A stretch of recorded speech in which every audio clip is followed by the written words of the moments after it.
এবার মেয়েটা বলে, কে আপনি? এই মরুভূমির মাঝখানে রৌদ্রের মধ্যে দাঁড়িয়ে দাঁড়িয়ে কথা বলেন, কে আপনি? ঘরে আসেন। সৈয়দনা ইব্রাহিম বলে, না, আমার পরিচয় দিব না, ঘরেও আসবো না। মেয়েটা বলে, আপনি যদি ঘরে না আসেন আমি কিন্তু রাগ করব। সুবহানাল্লাহ কোন। জোর করে ঘরে নিলেন, শরবত খাওয়ালেন, খেজুর খাওয়ালেন, রুটি খাওয়ালেন, মাংস খাওয়ালেন। সৈয়দনা ইব্রাহিমও চোখের পানি ছেড়ে দোয়া করলেন, ও মিয়া, এটাও মাইয়া, আগেরটাও। আহা, বেশ কম আসরা নাই। সৈয়দনা ইব্রাহিম মাথায় হাত বুলিয়ে দিয়ে দোয়া করলেন আর বললেন, তোমার স্বামী যখন বন থেকে ফিরে আসবে ফাকরাই আলাইহিস সালাম, তোমার স্বামীর একটা সালাম দিবা, আর বলবা ঘরের দরজার নতুন চৌকাঠ যেন জীবনেও না পাল্টায়। সৈয়দনা ইব্রাহিম ওনার ছেলে ইসমাইলরে দেখতে গেলেন, অনেক দিন পরে দেখতে গেলেন। ওই দিন বাড়িতে সৈয়দনা ইসমাইল বাড়িতে নাই, বনে গিয়েছে শিকার করার জন্য। বাড়িতে সৈয়দনা ইসমাইলের বিবি সৈয়দনা ইব্রাহিম ঘরের দরজার বাইরে থেকে সালাম দিয়ে বললেন, আসসালামু আলাইকুম। ভেতর থেকে কর্কশ গলায় একটা মেয়ে সালামের উত্তর দিয়ে বলল, ওয়া আলাইকাস সালাম। গলার মধ্যে কোনো মায়া নাই, মহব্বত নাই। জিজ্ঞেস করলো সৈয়দনা ইব্রাহিম, মা কেমন আছো? কাইফা হালুকি ইয়া উম্মি। মেয়েটা কয়, বেশি সুবিধার না। তোমাদের খাওয়া দাওয়া কেমন চলে? ভালো না। তোমার জামাই কই? বনে গেছে। এবার মেয়েটা বলতেছে, আমনে কেডা?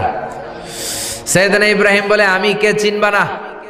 ইদা জাআ যাওজুকা মিনাল গাবা, স্বামী যখন বন থেকে ফিরবে, ফাকরাই আলাইহিস সালাম, তোমার স্বামীর একটা সালাম দিবা। ওয়া মুরিহি আন ইগাইরা আতাবাতা বাবিহি, আর বলবা ঘরের দরজার চৌকাঠটা যেন তোমার স্বামী পাল্টে দেয়। এই কথা বলে বুখারীর বর্ণনা। কিসের হাদিস?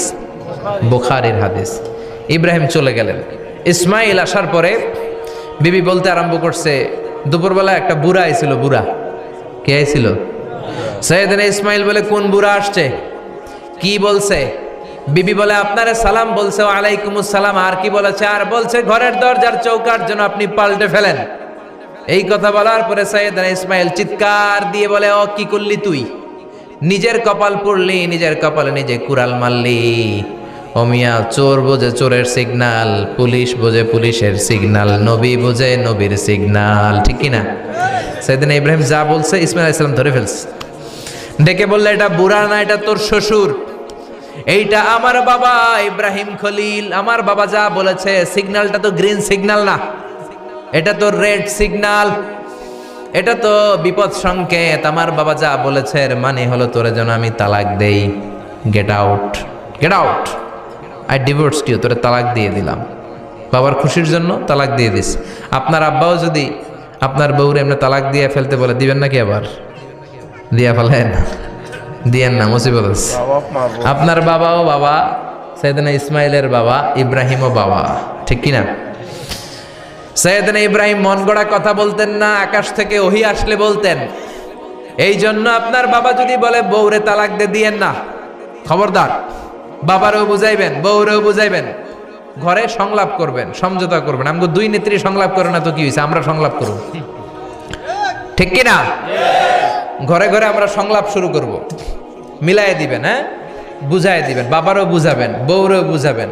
তালাক দেওয়ার ইসলামী যে সিস্টেম, এটাকেও মেনটেন করলে পৃথিবীতে কোনো তালাকই থাকবে না। ডিভোর্স রেট একেবারে কমে যাবে। এখন ঘরে ঘরে তালাক, ঠিক কিনা?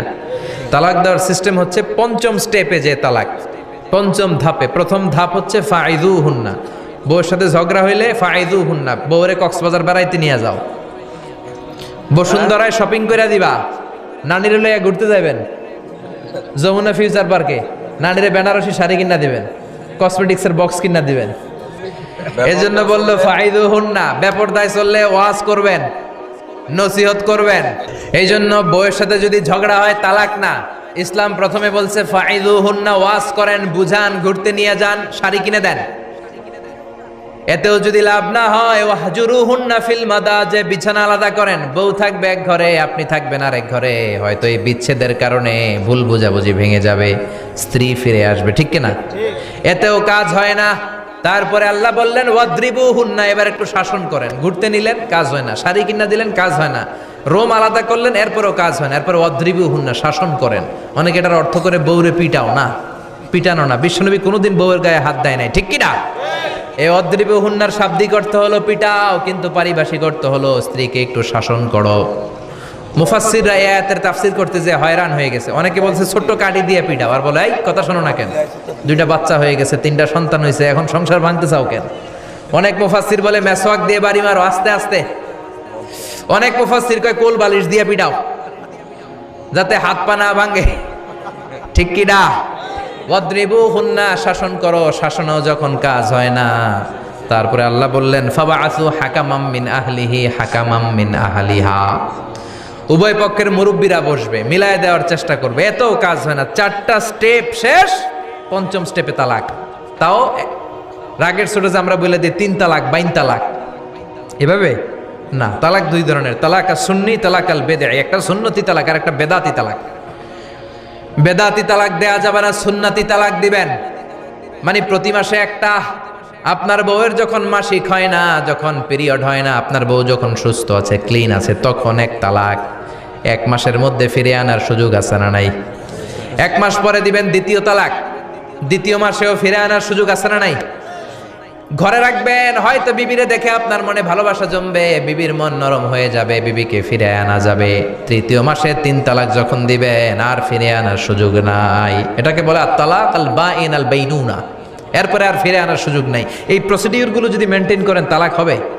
তালাক হওয়ার সুযোগ আছে? এজন্য এগুলো মেনটেন করে তালাক দিবেন, ডিভোর্স রেট কমে যাবে। ওমরে ফারুকের জামানায় এক লোক তার স্ত্রীকে 100 তালাক দিছে। কয় তালাক? এরকম ডাকাত বাংলাদেশও আছে না নাই? 100 তালাক দিছে। এখন ওয়াইফ যে ওমরে ফারুককে বিচার দিছে, ওমরে ফারুক বলল তোমার হাজবেন্ডকে ডেকে আনো। ডেকে আনা হলো, কিরে কয় তালাক দিছস? কয় 100 তালাক। দিবি 3 তালাক, 100 তালাক দিছস কেন? কয় মেজাজ গরম আছিল। ওমরে ফারুক বলে ঠিক আছে, বিচার হলো 3 তালাকে তোর বউ তালাক, বাকি 97 তালাক এখন তোর পিঠে পড়বে। সুবহানাল্লাহ পড়েন। এরকম যদি মাইট দেওয়া যেত জায়গা মতো, সব তালাক বন্ধ হয়ে যেত। চিল্লায় বলেন ঠিক কি না? এজন্য আপনার বাবা যদি বলে ও বাবা তোর বউরে তালাক দে, তালাক দিবেন না, বুঝাবেন। বাবারেও বুঝান, বউরেও বুঝান, বরকত দিবে কে? সাইয়েদনা ইব্রাহিম বললেন ঘরের দরজার চৌকাঠ পাল্টে ফেলো। মনে আছে ঘটনা? না ভুলে গেছেন বোধহয়? তালাক দিয়ে দিলেন বিবিকে। নতুন সংসার শুরু হলো, আরেকটা বংশীয় নেককার মেয়েকে বিয়ে করলেন। 3 বছর পর সাইয়েদনা ইব্রাহিম আবার বেড়াতে আসলেন। আজকেও সাইয়েদনা ইসমাইল বাসায় নাই। সাইয়েদনা ইব্রাহিম সালাম দিলেন, আসসালামু আলাইক। এবার জাদুমাখা কণ্ঠে, কুকিল কণ্ঠে, মোলায়েম কণ্ঠের একটা মেয়ে ঘরের ভেতর থেকে বলে ওয়ালাইকুমুস সালাম। ওয়ালাইকুমুস সালাম। সাইয়েদনা ইব্রাহিম বললেন কাইফা হালুকি ইয়া উম্মি, মা কেমন আছো বলো বলো। মেয়েটা বলে আলহামদুলিল্লাহি আলা কুল্লি হাল, সব অবস্থায় আলহামদুলিল্লাহ। সুবহানাল্লাহ পড়েন। সংসার কেমন চলে? কয় খুব ভালো। খাওয়া দাওয়ার অবস্থা কি? কয় আরো ভালো। এবার মেয়েটা বলে কে আপনি? এই মরুভূমির মাঝখানে রৌদ্রের মধ্যে দাঁড়িয়ে দাঁড়িয়ে কথা বলেন, কেউ তো কোনোদিন আমাদের খোঁজ নিতে আসে না, কে আপনি? ঘরে আসেন। সাইয়েদনা ইব্রাহিম বলে না, আমার পরিচয় দিব না, ঘরেও আসবো না। মেয়েটা বলে আপনি যদি ঘরে না আসেন আমি কিন্তু রাগ করব। সুবহানাল্লাহ কোন। জোর করে ঘরে নিলেন, শরবত খাওয়ালেন, খেজুর খাওয়ালেন, রুটি খাওয়ালেন, মাংস খাওয়ালেন। সাইয়েদনা ইব্রাহিমও চোখের পানি ছেড়ে দোয়া করলেন, ও মিয়া এটাও মাইয়া আগেরটাও। আহা, বেশ কম আছে না নাই? সাইয়েদনা ইব্রাহিম মাথায় হাত বুলিয়ে দিয়ে দোয়া করলেন আর বললেন ইদা জা যাওজুক মিনাল গাবা, তোমার স্বামী যখন বন থেকে ফিরে আসবে, ফাকরাই আলাইহিস সালাম, তোমার স্বামীর একটা সালাম দিবা। ওয়া মুরিহি আন ইউসবিতা আতাবাতা বাবিহি, আর বলবা ঘরের দরজার নতুন চৌকাঠ যেন জীবনেও না পাল্টায়। চলে গেলেন। ইসমাইল আসলেন। বেবি বলল নুরানি চেহারার এক আল্লাহর ওলির মতো মুরব্বী লোক আসছিল। মুরব্বী আসছে শুনে ইসমাইল তো ভয় পেয়ে গেলেন, কিরে আগে তো একটা ঘটনা ঘটছে, ঠিক কিনা? কেমন আচরণ করেছিস বল। বিবি বলে আপনি ভয় পাবেন না, আমি খুব ভালো আচরণ করেছি, আপ্যায়ন করেছি। তিনিও খুশি হয়ে আমার মাথায় হাত বুলিয়ে দোয়া করে দিয়েছেন আর বলেছেন ঘরের দরজার নতুন চৌকাঠ যেন জীবনেও আপনি না পাল্টান। সুবহানাল্লাহ। সাইয়েদনা ইসমাইল বিবিকে জড়িয়ে ধরলেন। বিবিকে জড়িয়ে ধরে বললেন ও বিবি, তুই তো পরীক্ষায় গোল্ডেন এ প্লাস। কি এ প্লাস? যেই মুরব্বী লোকটা এসেছিল সাধারণ কোনো মানুষ নয়, তোমার শ্বশুর আমার বাবা ইব্রাহিম খালিল। আমার বাবা যেই কথা বলে গিয়েছেন, যে ইঙ্গিত দিয়েছেন, এটা তো গ্রিন সিগন্যাল। আমার বাবা বলেছেন তোমার যেন কোনোদিন তালাক না দেই, তোমার যেন ছেড়ে না দেই। এই যে তোমার হাতটা দুনিয়ার বুকে ধরলাম, জান্নাতে যেন তোমার হাত ধরে এই দুজনে জান্নাতে ঢুকে যায়। এজন্য বাবা মায়ের দোয়ার দরকার আছে না নাই? মায়ের দোয়ার চেয়ে বড় দোয়া আছে নাকি? জোরে বলেন।